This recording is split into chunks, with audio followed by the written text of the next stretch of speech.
I got to ask you, and I asked this to Barrett the other day, the locker room after Monday's game was down, as they should have been.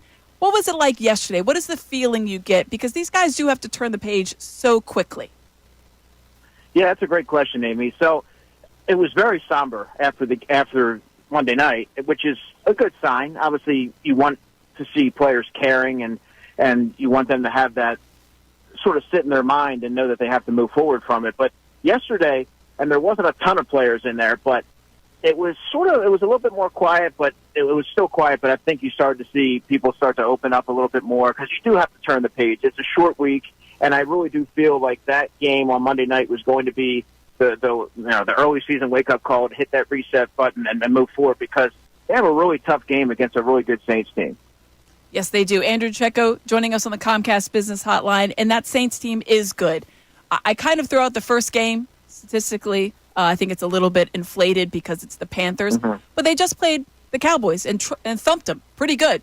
They put up 44 against the Cowboys. They're playing at home, a place they are very formidable. It's very loud. We all know that. Alvin Kamara, 4 touchdowns against the Cowboys. Derek Carr has a nearly perfect passer rating, over 142. And then you're looking at this Eagles defense that couldn't get to Kirk Cousins. They couldn't get any pressure on him, and they couldn't really stop them, not when it, at any point in the game, and certainly not when it counted. So going forward, what is more concerning for you, Andrew? Is it the lack of a pass rush, or is it the bad run defense? I have to say it's the pass rush, Amy, because without that, Vic Fangio's defense doesn't work. It's a bend but don't break philosophy, which is great and all, but eventually it's going to bend until it breaks if you're not able to get to the quarterback. And with someone like Kirk Cousins, you started to see in the third quarter and early into the fourth quarter, he started to get into a rhythm. He wasn't getting affected, and he started to sort of pick apart the middle of the Eagles' defense. If you remember back to, I want to say the 2022 season, maybe it was Derek Carr, where he just was he was able to pick apart the intermediary levels with little resistance. And those are the type of rhythm throws that players like that tend to thrive off of. And if you don't have any sort of a threat coming off the edge, obviously that's going to be problematic. I think the run defense, and I was actually surprised to see Vic Fangio implement so many four-man fronts as he did. I thought that he would see some more fives. But I think that can be somewhat cleaned up. I think that's still going to, your personnel kind of is what it is. But the pass rush to me, particularly with Bryce Huff and Nolan Smith, where you're not getting anything from either player and they really do need to step up, is the most concerning. Yeah, we're talking with Andrew DeCecco here on the Comcast Business Hotline. And Andrew, I think you hit the nail on the head. It really is. The lack of a pass rush predicates everything else behind it defensively. So then you're having a lot more pressure on the linebackers and then obviously the secondary beyond that because of the way Fangio's defense is set up. I like your point. Ray and I were talking about that earlier, having only 5 up there. 4, 5, you need to have more people in the box when you're not getting that kind of pressure. I think it needs to be quantity instead of quality because the quality just isn't there. So schematically, going forward against Alvin Kamara, who is, this is a short week for them. They have to really turn the page, get this stuff installed quickly. He is absolutely looking like the Alvin Kamara from a number of years ago.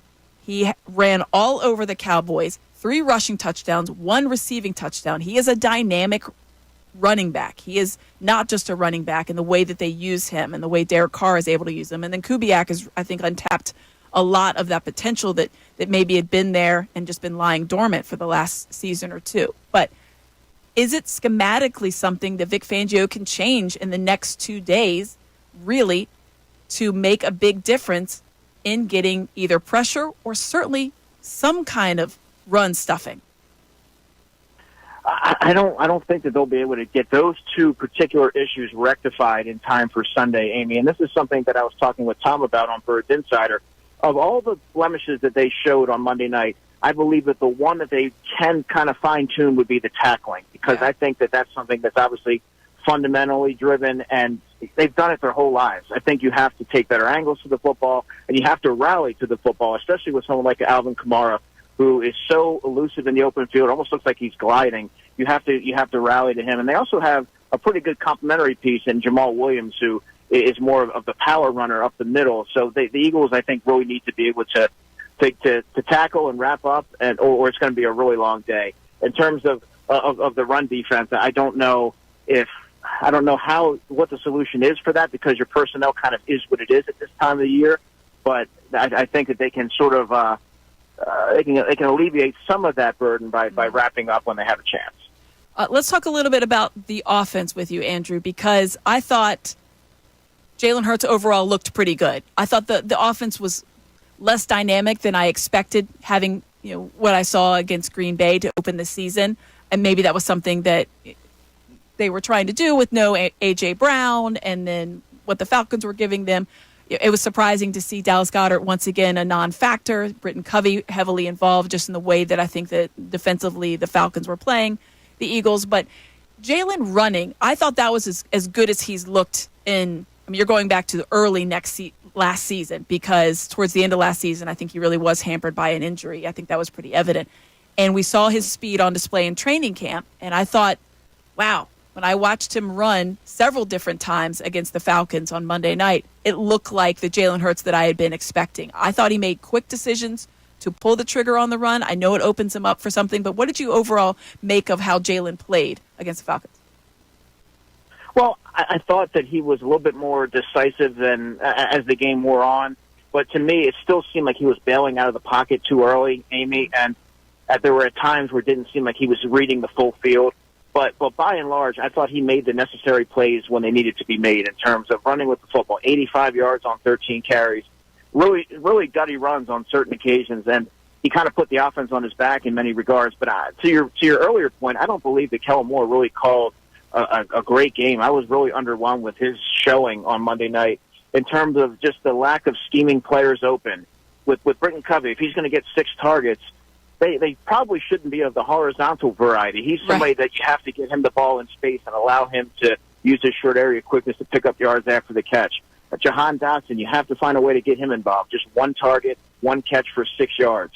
There has to be a way where you're able to scheme players open, much like he did in week 1. And the most confounding thing for me was the absence of Dallas Goedert in the offense. It seems like every week, and Bray can attest to this because he and I spoke a lot about this last year, we always were expecting the big Dallas Goedert game, and it was setting up for it on Monday night, but it just didn't happen. This week, it absolutely has to happen. I think knowing that you have a full week now to really prepare for it, you're not necessarily having to shoehorn him into the offensive game plan. It should kind of work out more in his favor. Yeah, because they're already planning. They know there's a good chance, and probably happening. Obviously, A.J. Brown is not going to play. He's been out of practice. As we're speaking with Andrew DeCecco here now on the Comcast Business Hotline. Before we let you go, Andrew, I do want to get you real quick on what's going on with Bryce Huff. Because here's a guy that was brought in to fill the role of Hassan Reddick. You let Hassan Reddick walk. You let him go to the Jets. You thought that was good. That's the better option there. And then you brought in – Bryce Huff was the guy brought in before that, obviously, because you knew that you weren't going to pay Hassan Reddick. The last edge rusher to have a sack was Hassan Reddick, week 14 last year. What is going on with Huff? Yeah, I got to tell you, the film looked even worse the second time that I saw it. When you're watching him get sort of erased by tight ends, and he was struggling to get off blocks. He was getting washed out in running plays. He just was a non-factor, and he still has yet to compile a statistic since he's been a Philadelphia Eagle. So to me, in training camp even, Amy, you saw spurts, but you didn't see the consistency practice to practice. I think the best he's looked was at the joint practice against New England Patriots, but then there was other times where, whether it be going against certain linemen and one-on-ones that he should, in theory, dominate those reps, he wasn't. So I didn't see the consistency from him, and then it's sort of correlating now over to the early part of the season. I don't know what you do with him at this point because you're obviously paying him to be an every-down player, and he needs to be, and you're not going to certainly pull the plug on him this early and make him a situational rusher. But I'm just not necessarily sure that this defense, he doesn't look very comfortable in this defense. So maybe it's a byproduct of him just needing to get more reps, but from what I've seen right now, he's just really struggling, and it doesn't seem to be playing with a lot of confidence. No. And that is showing it when he does not register, as you mentioned, anything on the stat sheet. Britton Covey had a tackle. Bryce Huff did not in the game. That is problematic right there. Britton Covey. That's not good. No, it's never good for a guy you paid $51 million to replace a double-digit sack guy. I mean, and Josh Sweat's gone 10 games now without a sack. So the edge, they're not getting in anything coming off the edge. The pass rush has been non-existent, and the run decent. Other than that, how was the play, Mrs. Lincoln? But I digress here. Plenty to work on. They need Nolan Smith. They need Nolan Smith to come alive a little bit here, too. Absolutely. I'm glad you brought him up because I feel like when we talk about the Georgia guys, he gets a little bit lost in there, and he should not. He was billed as undersized but strong and speedy. And then you see, especially on that last drive where Bijan Robinson was able to get right past him. He's not able to get by anybody. That's going to be a problem going forward because if you can't get by the running back, I know you're not going to get home against any of the front offensive linemen of whomever you're playing, right?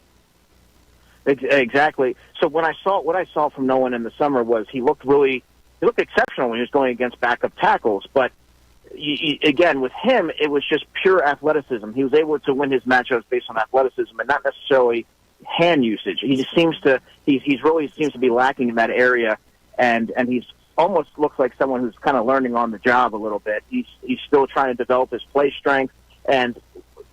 Being where he was taken in the draft, well, yeah, he has to contribute right now, and I just don't know how viable of a solution he can be. But, and I know this isn't popular, but I would be a hypocrite if I didn't say to kind of exercise a little bit more patience with younger players. But I have to tell you right now that everything that I've seen from Nolan has been pretty underwhelming.